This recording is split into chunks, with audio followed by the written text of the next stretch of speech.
Hey everyone, Joe Getz, Cannon here. Wanted to take a few minutes to show you a few of my shells and a few different techniques that people use to stabilize them and what the final outcome is. So one of the products that we're going to be talking about is, let me turn it the right way, Gempler's Rust Converter. I learned this trick from a gentleman named Steve Phillips. I think everybody knows who he is. He had recommended trying it as part of a method of restoring your shell. It was the final stage. Obviously, you go through electrolysis. Well, you make sure it's drilled out properly by someone that knows what's doing. Flush all the gunpowder. Run it through a great electrolysis, get the sulfides out. He recommends boiling it until the water runs clear, several boils to get the sulfides out. Some people use other methods. This shell is a reed, parrot reed from Battle of Fredericksburg that was on a property I was metal detecting that was found back in the 80s when they were digging out their pool. I went to metal detect the property, and the owner, very nice guy, friend for life, another fellow relic hunter, believe it or not. It wasn't drilled out, so I got it cleaned out, got the wood plug fuse out in here, cleaned all the gunpowder out, flushed it, ran it through electrolysis, and then I used the Gemplers.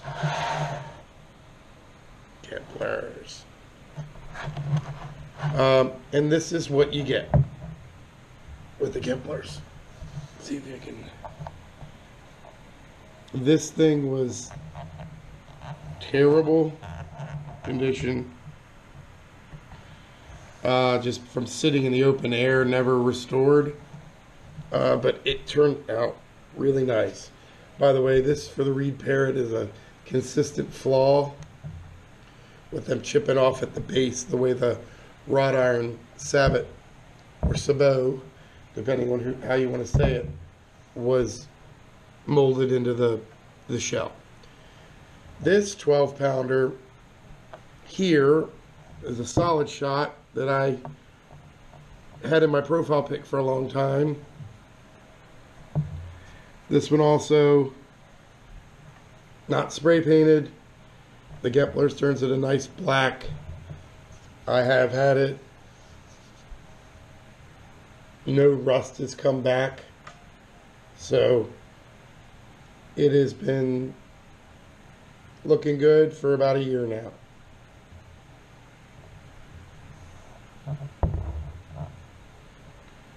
Get that to stay there. This is a Borman fuse. That's the adapter. Cannonball is still getting some of the dry powder out of it now. I don't know if you can see that or not. It keeps leaking out of the hole. I haven't really finished flushing this one. This one was covered in several layers of shellac, so it retains that nice brown color. You can see the difference.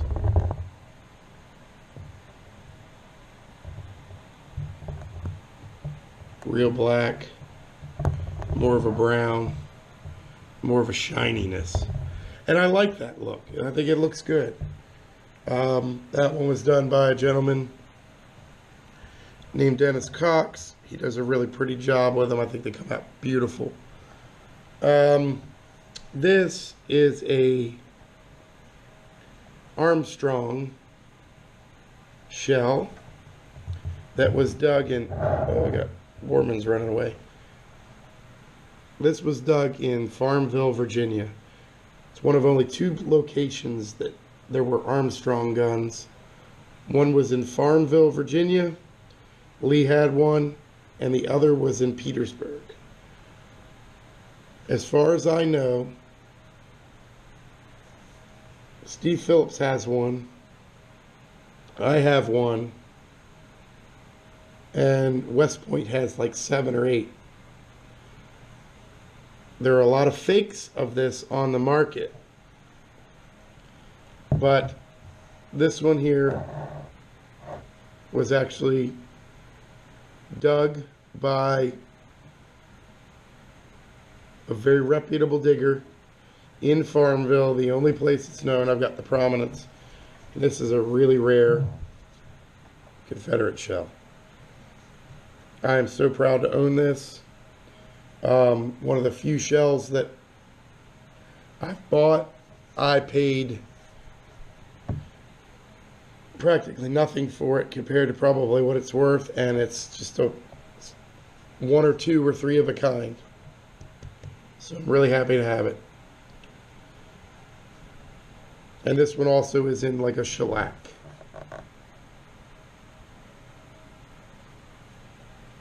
So some people shellac them and shellac them and shellac them. The Gempler's about two coats. I've not had any of the rust come through or come back. I had these 100-pound Schenkel frags that I ran through electrolysis. I boiled them in wax. Boiled them again.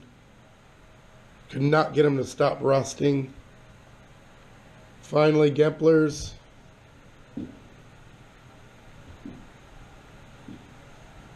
Stabilized them. They look good. Look at the size of these things. There's a 12-pounder. Could you imagine the size of the Schenkel? Anyway, really stabilized them. I like the product. I think it does a good job. And for those of you that don't mind a black coated shell frag or cannonball, Gempler's the way to go. You can squirt it all down the inside and keep it stabilized from the inside out. It goes on white, turns purple, and then it turns black. So I've had good luck with it.